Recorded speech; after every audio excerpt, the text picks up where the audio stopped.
မရွေးချယ်တဲ့လူတယောက်လောက်စမတကောက်လိုက်ခဲ့ပြီကိုကိုမယုံကြည်ရတဲ့လူတယောက်ကိုဒီ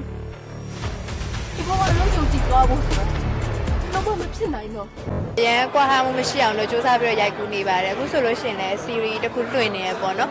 ဒီ series ကလည်းလွှင့်တာမကြသေးတော့ gap လေးတွေကိုတိတ်မကွာအောင်တော့စူးစမ်းပြီးတော့ဟို review အပေးနေပရိသတ်တွေအတွက်ရိုက်ကူးနေပါတယ်ဟုတ်show live မှာယမင်း series ကဟိုရောင်စုံမျက်နှာဖုံးများဆိုတဲ့ series လေးပေါ့နော်ယမင်းတို့ဒီကိုချာလီကိုဖုံးတိုင်းမအိမ်မြတ်သူမတ်တနာပွဲယမင်းအဲ့ series လေးက show live မှာလွှင့်သွားတာမကြသေးဘူးပေါ့နော်ယမင်း channel 7မှာလည်းပြန်လွှင့်မှာဖြစ်တဲ့အတွက်ဟုတ်အရင်ဝမ်းသာပါတယ်ဟုတ်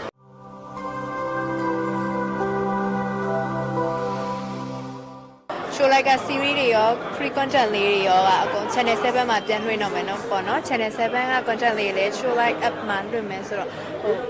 audience အတွက် exposure ပိုများတယ် choice လည်းပိုများလာမှာဖြစ်တဲ့အတွက်ဝမ်းသာပါတယ်ဟုတ်ဝမ်းသာပါတယ်အခုလိုမျိုးလက်တွဲ channel 7နဲ့လက်တွဲဖြစ်တော့လည်းရန်ဝမ်းသာကိုယူမိပါတယ်ဒီမှာ show like နဲ့လည်းအလုပ်လုပ်ထားတယ်ပေါ့နော် series လေးလည်းရိုက်ထားတယ်အရန်ကိုကောင်းမွန်တဲ့ app တစ်ခုရယ်အခုလိုအောင်မြင်လာရန်ဝမ်းသာပါတယ်အော်ကိုဆိုင်က commercial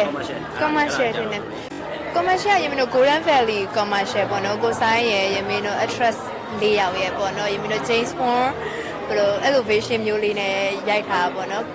commercial အဲ့လို vibe လေးအဲ့လို creation ဖြစ်လေးရိုက်ထားတော့ဟိုထွက်လာတော့ပရိသတ်တွေလည်းဟိုဘယ်လိုပြောမလဲ idea လေးကမိုက်တယ်အသစ်ဆန်ဖြစ်တယ်ပေါ့နော်ပရိသတ်တွေလည်းလက်ခံကြတဲ့တော့ဝမ်းသာပါတယ်ဟုတ်ကိုဆိုင်နဲ့ရမင်းကဟိုသူ့ရဲ့ cosmetic ကြော်ညာဒီတော့ powder လားဟုတ်တယ်powder အဲ့တုန်းကရိုက်ဖူးတယ်ဟုတ်ဒါကိုဆိုင်နဲ့ကဟိုအရှိမတော်တော်များများတော့စုံမှုပါတယ်ဆေးပါတယ်ကိုဆိုင်ကတော့ကိုဆိုင်ပါပဲထွေထူးတော့ပြောစရာမရှိပါဘူးဟိုသူ fan ပေါ့ဟိုကိုဆိုင်ရဲ့ fan မဟုတ်တဲ့လူကရှားရလေနော်သူ fan ပါပဲသူတချင်းနေလဲကြီးလာဆိုတော့အဲ့ဒါတော့တကြီးသွားပြီအဲ့လိုလည်းမဟုတ်ပါရမင်းနာမည်တချင်းကိုနာမည်နဲ့ပတ်သက်တော့အရင်အားနေရမင်းနာမည်လည်းမမှတ်မိဘူးဒါပေမဲ့ကိုဆိုင်တချင်းမသိရလူရှိပဲရှိပါမလဲနော်